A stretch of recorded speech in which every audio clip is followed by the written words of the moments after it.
Firstly, we have the number 2 dress uniform. The areas I'm going to take you through the care of are highlighted blue. All cadets are to wear a beret with this uniform. The beret is to be worn so that the black band is horizontal around the head and 25 mm above the eyebrows. The surplus material is to be pulled down over the right ear and the badge clearly displayed in a position directly above the left eye. Cadets of Sikh religion may wear turbans of the approved service pattern and colour instead of uniform headdress. Long sleeve shirt. Only the service issue long sleeve shirt Wedgwood blue shirt is to be worn with number 2 and 2A. It is to be worn with creases pressed in on each sleeve running from the centre of the epaulette to the cuff. Sleeves are never rolled up. When worn without jersey, a tie must be worn down. Tie should be black and issued. Only the service issue number 2 SD trousers are to be worn. They are to be worn with pressed in creases front and back, extending the full length of each leg. Issue V or the crew neck jersey can be worn. The stable belt is not to be worn on the outside of the jersey. Shoes should be the DMS style, highly polished. Socks should be standard black. And finally, you may wear the issue blue Geltex rain jacket if it's bad weather. If worn, the jacket zip slider is to be zipped up to at least 10 cm from the top. With the 2C routine working dress, many of the regulations are the same. The main difference is the blue working shirt. RAF dark blue working shirt number 2 2C SD is authorised for wear throughout the year by cadets. It is to be worn with creases pressed in on each sleeve running from the centre of the epaulette to the cuff. Sleeves may be rolled up. It is not to be worn with a tie on any occasion, and only the top collar button is to be undone. Moving on to the female regulations. Many of this again is the same, however there are some differences. Muslim females may wear hijabs of the approved pattern and colour under their uniform headdress, except when training or health and safety considerations dictate otherwise. It is worn without cap badge under the hat outdoors and without hat indoors. Shirt care is the same as the males, we'll go through that in a minute. Only the service issue number 2 SD skirt is to be worn. The finished length of the skirt is to be mid-knee. When trousers are worn with number 2 SD options, the approved pattern stable belt or blue or grey optional money belt may be worn. When the stable belt is worn, the dark stripe is to be uppermost. The fastening of the old style RAF stable belt are to be secured over the left hip. Stable belts and money belts are not to be worn outside a jersey. Court shoes can only be worn with skirt, but they are not to be worn for marching. If marching in skirt, flat-soled laced shoes are to be worn. Nearly black stockings or tights are to be worn with the number 2 SD skirt when on parade in number 1 SD skirt. Nearly black stockings or tight are to be worn. Black issue socks are worn with number 1 SD and number 2 trousers. Number 2C routine working dress is the same as what I've already covered, apart from the dark blue working shirt, which is the same regulations as for the males. We'll now move on to uniform care. For this you will want a good quality steam iron. If you don't have a steam iron, a water bottle will do, which will spray the water onto your uniform, and then you can iron that down with a regular iron.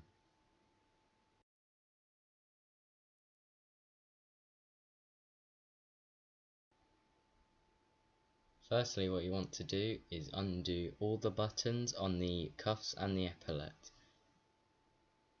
You can do the pockets if necessary, but for this I didn't do it.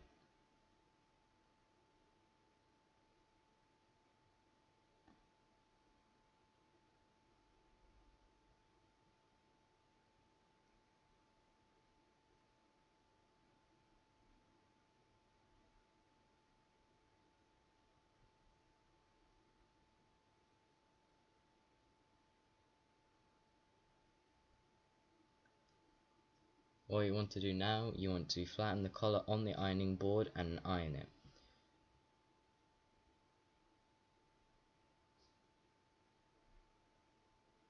Next, what you want to do, you want to grab an epaulette and flatten it on the board and also iron it, making sure it's flat and no creases are in it.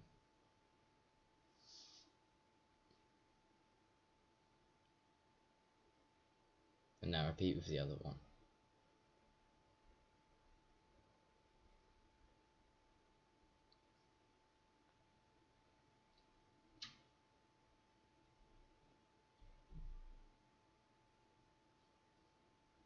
Now what you want to do, you want to grab the cuff, which is the end of the sleeve, and flatten it down on the ironing board. Make sure it's flat and there's no creases. This can be a bit of a struggle sometimes because it naturally bends down, but just keep flattening it down and then put the iron on top while holding it, then you can get it. See here, I accidentally almost made a crease on it. Just try and avoid that, as it'll make your uniform look bad.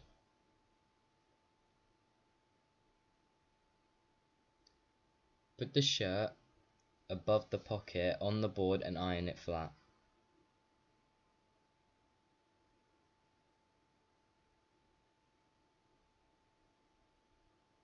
After this, you want to grab next to the collar and next to the epaulette and drag it away from you. So you've got that back part, bring the back of the shirt over, and you've got the back, both shoulders, flatten it out, and it's ready to iron.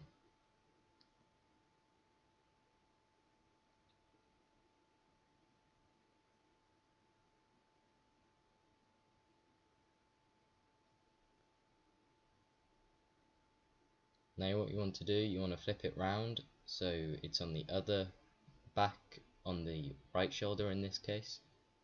You want to flatten it down. If you need to, pull it towards you and then it gets that flat.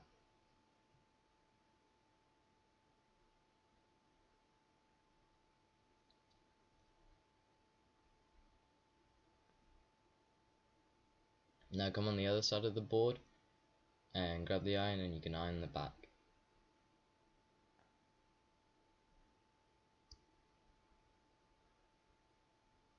Now like the other side, you want to bring it round, get to the other shoulder, and then you can iron that flat as well, making sure it's above the pocket and you're not getting the top of the sleeve.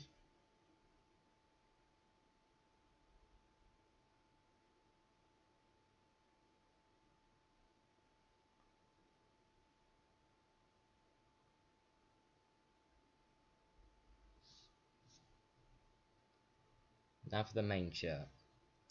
Flatten one side of the shirt and make sure it's straight.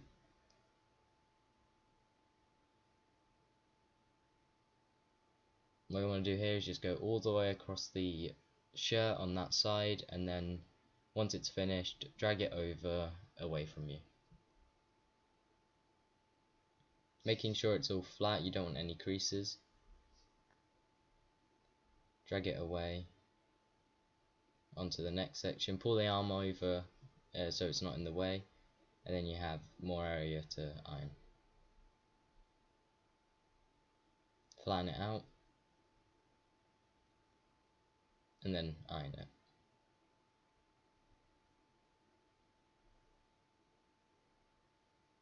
As you can see there, I put a crease in it. All you need to do, you just need to flatten it out like that, and then iron over it a few times and it gets rid of it for the most part.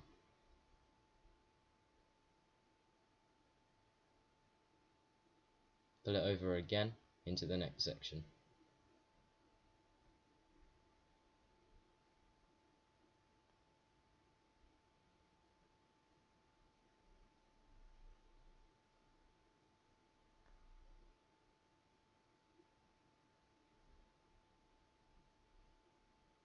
Pull the arm over again just like you did with the other side, pull the rest of the shirt over, and then finish off the last section.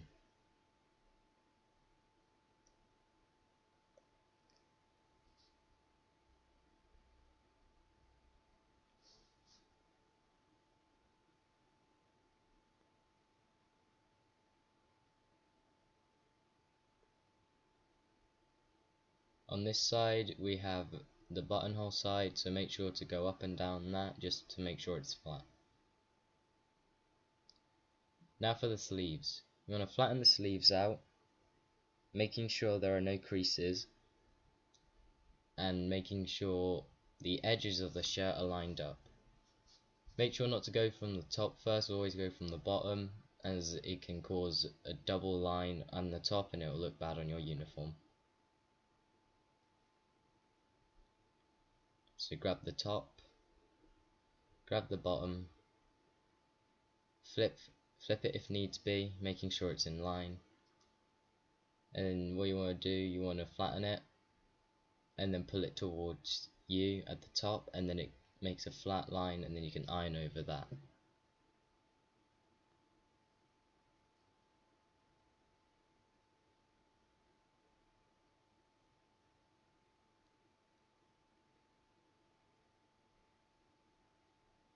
Making sure to go with the edge of the iron, go across, and you've got a nice crease. Now for the next sleeve, exact same thing on the other side, making sure all creases are flattened out.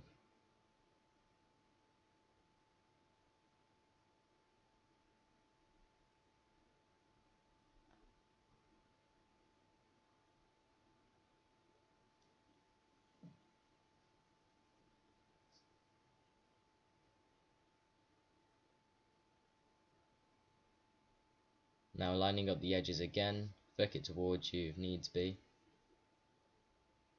flatten the top, and then you can iron it flat and it will make a nice crease.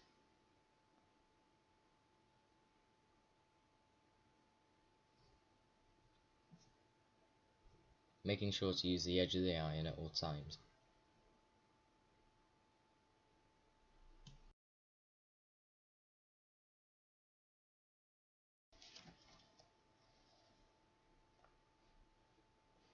Now for the tie. What you want to do here, you want to flatten out the tie across the whole board and making sure it's flat.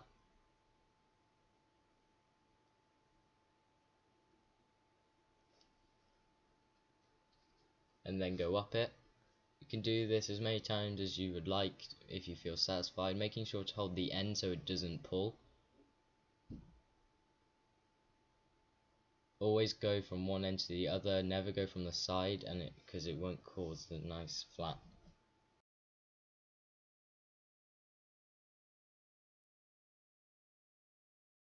Here you want to lay the trousers flat, lining up the creases.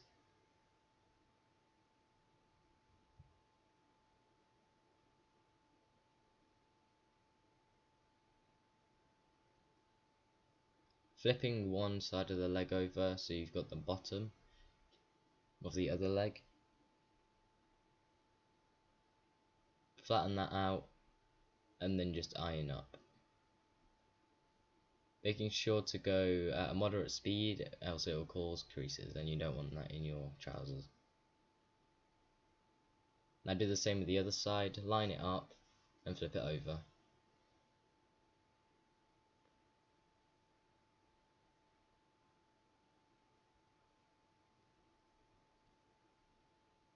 Here you can see the leg is slightly raised on one side. That just means the creases aren't lined up.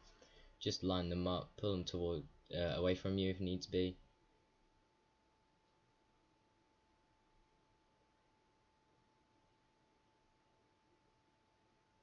And then just flatten it out and go up the leg, and it's a nice flat.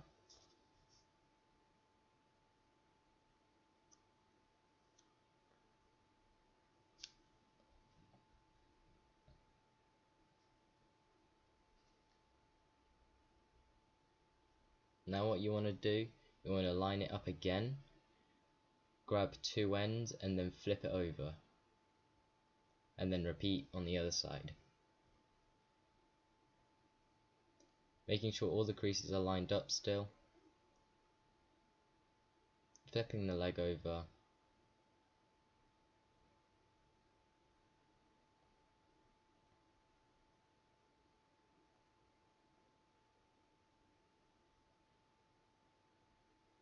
Making sure the crease on the edge is all flat. and then going up the eye.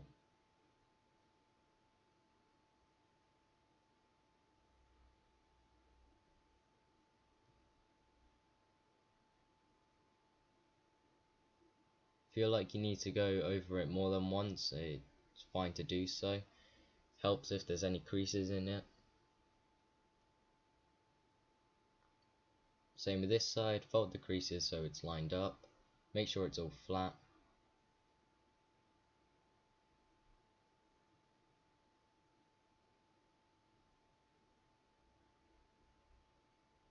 And then you can iron it.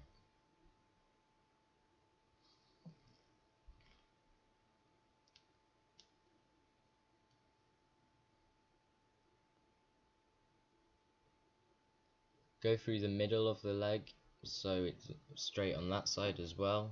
You don't have to do this, but it's good to do so.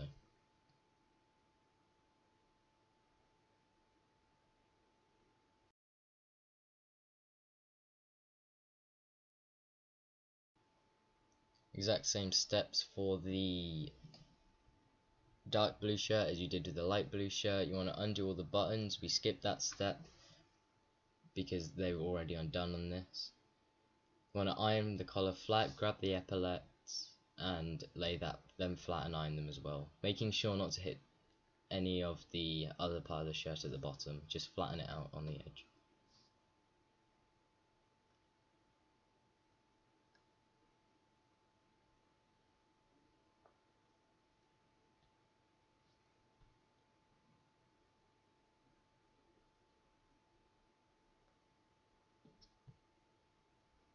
Now for the same part on the back and the shoulders, flatten it out just above the pocket, and now you're free to iron it. Making sure it's flat, you don't want to cause any more creases.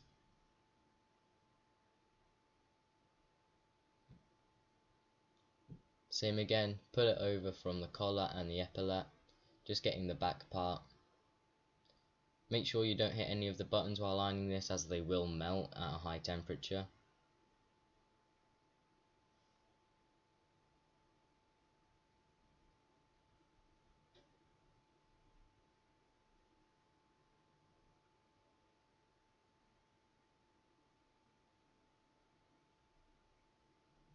Twist it round, go to the other side of the back, remove the epaulette from your way so then you can iron that part flat underneath. Making sure it's flat, and then you can iron it.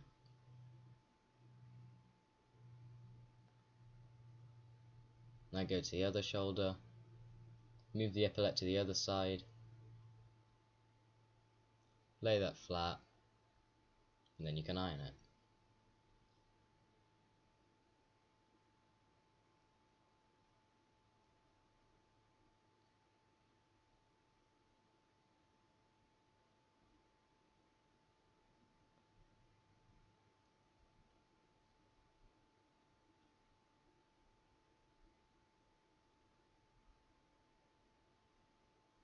Now for the main part of the shirt again, exact same steps as the light blue shirt.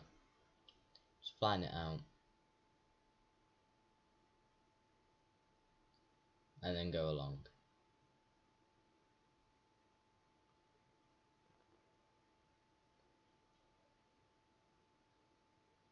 Making sure to get the pocket as well, try not hitting any of the buttons on the side, as like I said, they will melt.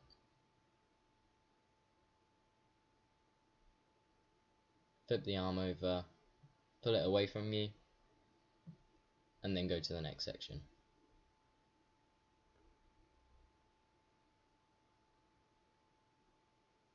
Making sure to get the whole shirt so you can remove all the creases.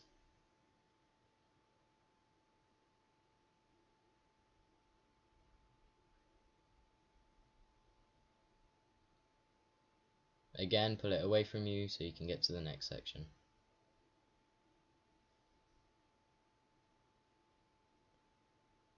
Make sure it's flat, once again, because you don't want to cause any creases in the back, as it won't look very good on your uniform.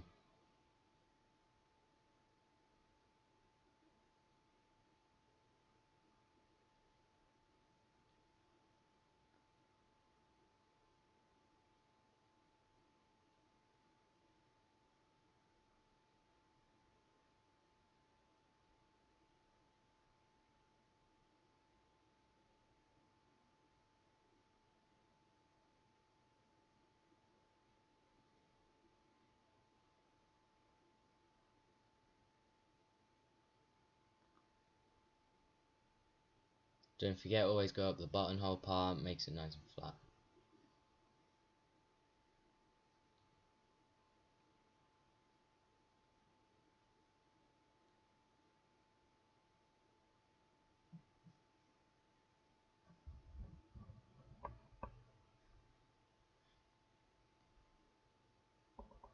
Now time for the sleeves. Flatten the sleeves again, just like you did on a light blue shirt, making sure all the creases are lined up on the edge. Remember, you always want to do the bottom first instead of the top.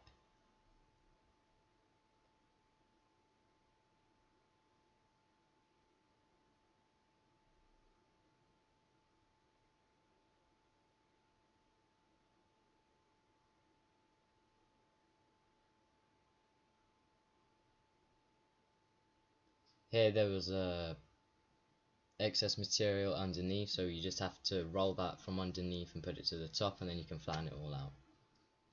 You don't want to iron it, as it will cause creases on the other side and it just won't look good on your uniform.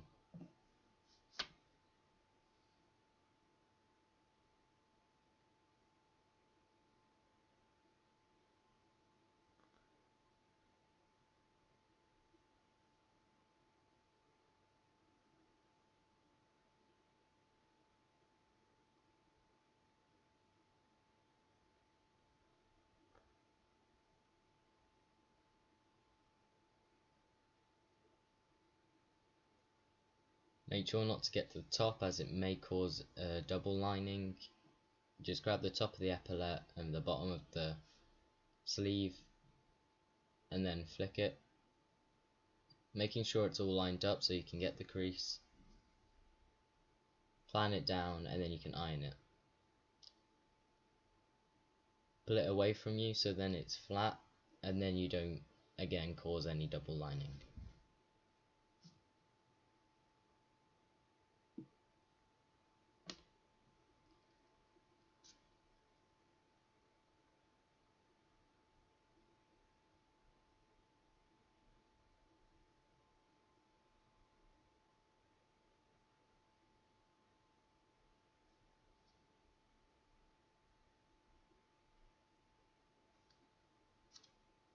Same with the other side, you just want to flatten it out,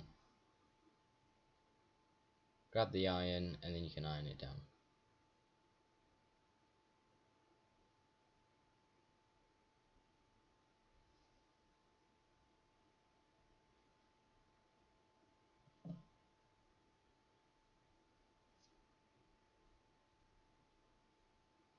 Grab the edge of the epaulette again, grab the edge of the sleeve again, flick it, line it up, and then you can iron it.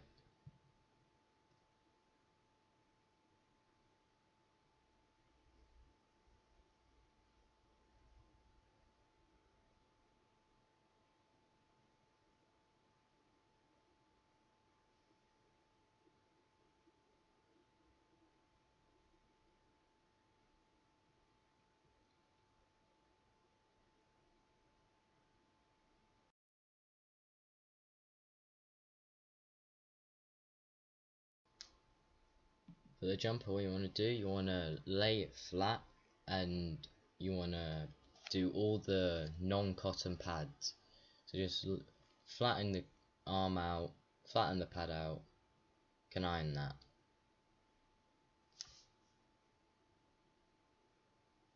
Undo the epaulette and do the same thing, but firstly you want to do the shoulder pad, just so then that's out of the way and you can freely do the epaulette.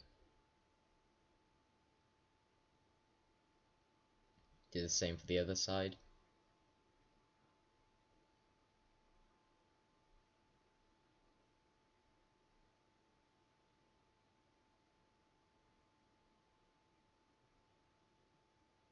Same with the light blue and the dark blue shirt, grab the epaulette and flatten it down and iron the whole thing. The reason you don't want to iron the cotton is that it will burn and you won't have a jumper anymore. So make sure not to touch it on a high level.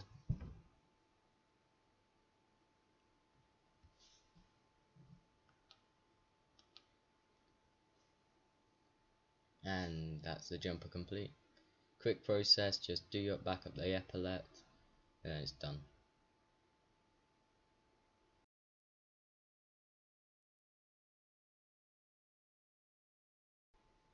So for the brassard, what you want to do, you want to turn it inside out by grabbing the two edges and pulling it through. Add it to the edge, so on the other side, making sure it's not on the badges, and then you can iron that. Just going around, and then you can pull it towards you, and then you've got the other side to iron, and that's complete. Make sure to fold it back the right way around.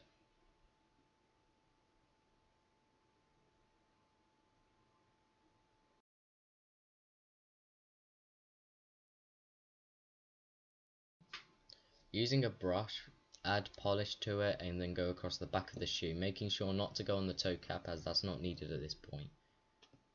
Go in circles, making sure to apply pressure all across the shoe and make it looking cloudy.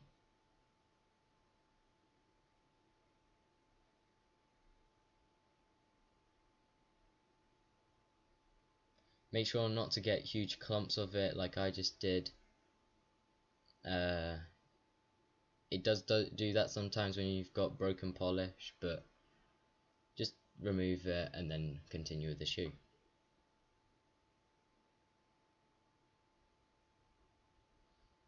Now get a clean brush and go across it. Make sure to apply pressure, go side from side on the sides.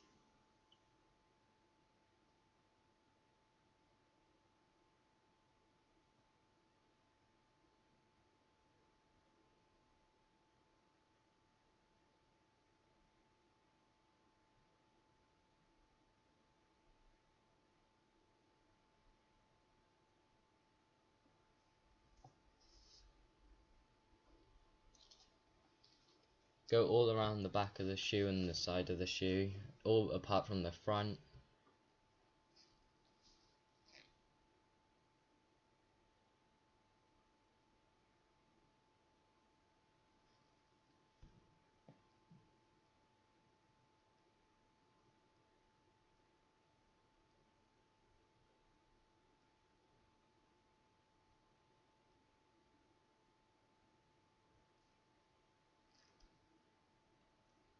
This process does take a bit, but the results are worth it.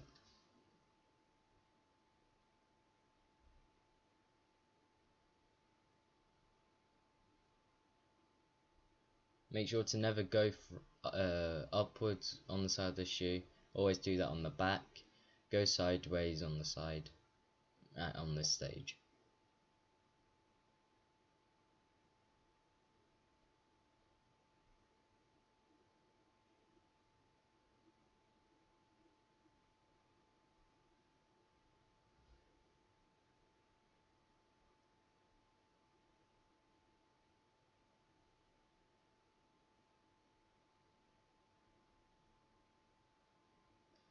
Now put the shoe under water with a cotton bud. Go in small circles to remove any polish.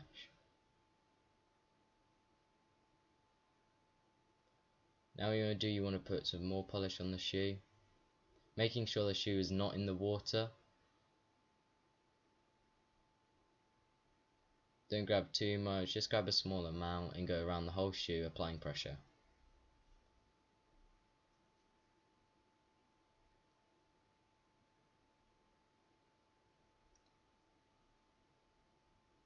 Make sure to cover the whole toe cap as I said, or you won't get the shine on the whole shoe.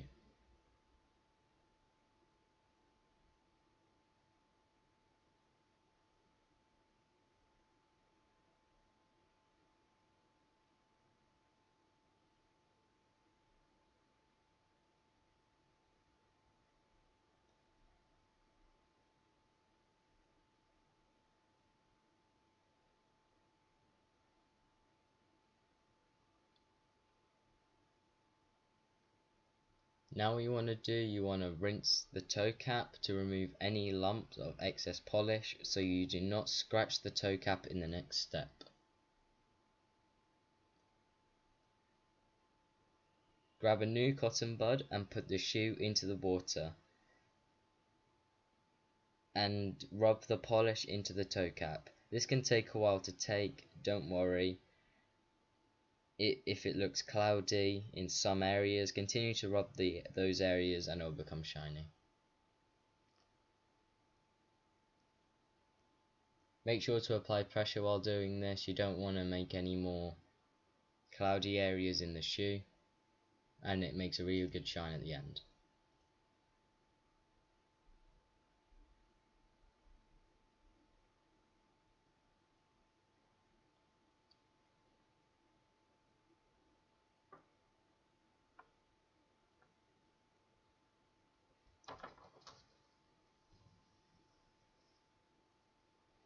Make sure to get all the edges of the toe cap too. That's an important part.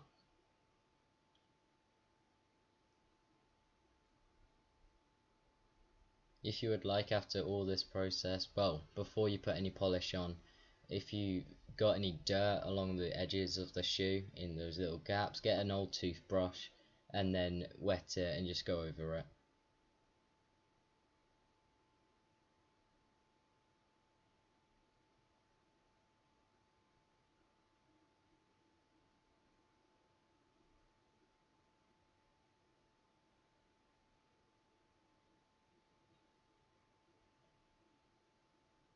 Now what you want to do, you want to remove any excess water with a dry cotton bud.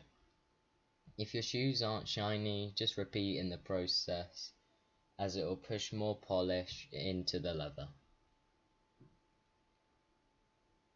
Make sure the whole shoe is dry and then let it dry off in the end. Repeat the process if necessary if you're not happy with the shine,